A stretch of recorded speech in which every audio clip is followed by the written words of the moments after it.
Bhojpuri heroine आकांक्षा दुबे की मौत के बाद भोजपुरी के अक्षरा सिंह उनकी मां मधु दुबे से मिलने आई उनके घर।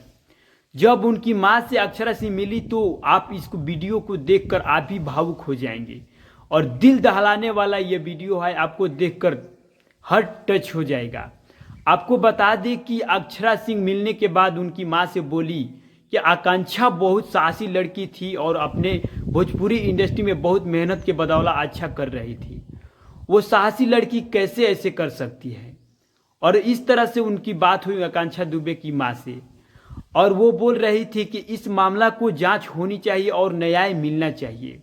और इसके बाद आकांक्षा दुबे की मां रो रो कर बोल रही है कि मेरी बेटी ऐसा नहीं कर सकती है, और इसके पीछे दो लोगों के नाम रख रही है, समर सिंह और उसके भाई संजय सिंह का नाम रख रही है कि वही मेरी बेटी को रोज प्रताड़ना करते थे और उन्हीं ने मारा होगा, उन्हीं ने उसी के तहत हत्या किया होगा।